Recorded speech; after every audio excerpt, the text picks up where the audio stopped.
It's easy to see why the Welsh Government are taking steps to reduce smoking in teenagers.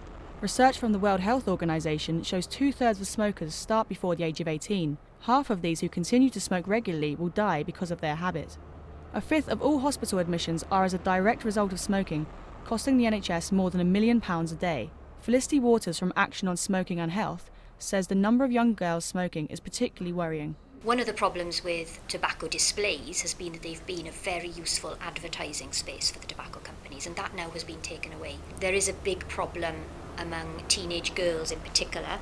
Statistics have revealed that 11% of 15 to 16-year-old boys smoke regularly, while 16% of 15 to 16-year-old girls in Wales say they smoke weekly. Health Minister Lesley Griffiths says the government is committed to producing a smoke-free society. Wales was one of the first to implement the public smoking ban in April 2006, more than a year earlier than England. But they're more than 6 months late enforcing the display ban.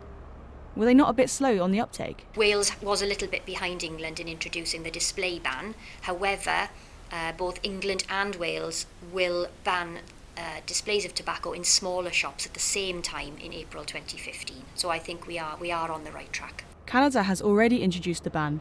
Their government has since found almost 1/3 of cigarette sales are illegal, running the risk of other dangerous materials being inhaled.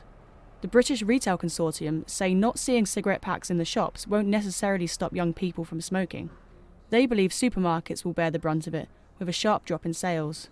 Felicity Waters disagrees. Well, what we say to that is that sales won't drop overnight, simply because existing smokers aren't going to stop overnight. And we know that brand loyal smokers are still going to go to the counter and say, I want a Benson Hedges, or I want whatever make they're used to smoking. So there isn't going to be a drop in sales overnight. What do the retailers think? I'm in a supermarket in Cardiff to see how staff have been affected by the ban. My name's Dave Rees in Sainsbury's Colchester Avenue. I'm the team leader on checkouts and have been for the last 8 years. You give them one-to-ones, have a little chat with them and explain exactly how to go by. Working that on the kiosk rather than sliding it, and you've got a little barcode you've got to scan. So then for a prompt to come up, it's whether you'd like to ID the customer, and then you're allowed to open the sliders to pull that out. The customers aren't meant to see cigarettes whatsoever. Dave told me he started smoking as a teenager. He doesn't think the ban will have an effect, at least to begin with. I'd say yes and no. I think not around now it won't. I think in a couple of years' time, when kids don't see cigarettes available everywhere you go, they may not have an inkling of where to purchase it. But around now, no. People pick it up from people wanting to give people an odd faggy or have one of those. The British Retail Consortium agree, saying children are more likely to smoke in an environment where their parents or friends do. However, Ash anti-smoking charity know almost half of all teenagers in the UK have been influenced by tobacco displays, saying they had a particular intention to smoke brands that they'd seen on display. Okay, so we know young people are influenced by tobacco displays, but why is this? Is it to do with physical development of teenagers or something more subtle? I'm on my way to Bristol University to speak to Olivia Maynard, a researcher into the psychology behind tobacco display advertising. Tobacco companies spend millions of pounds on advertising to young people. Young adult smokers is what they call them.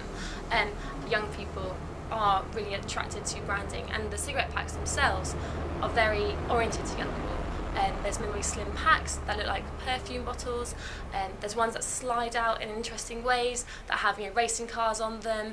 These aren't designed for adults. These are designed for young people. It's great the ban has the potential to prevent teenagers from starting smoking, but isn't it a lot of money to spend on a small section of the population? It'll be helpful for ex-smokers or people that are trying to quit smoking, because we know that environmental cues are really important in causing relapse, causing people to start smoking again. If you see someone smoking in the pub, you're more likely to want a cigarette, you'll start craving a cigarette. If you see a pack of cigarettes in the shop, you're more likely to think about smoking and then maybe go and buy it. So it's just breaking down those barriers to quitting that's going to be good, and point of sale display bans will help that. So the display ban could abolish the temptation to smoke in the young and help adults trying to quit. And with plans to make all cigarette packs look the same in line with Australia's smoke-free vision, the government's aim to cut smoking from 25% to 16% in the next 8 years could be a realistic target.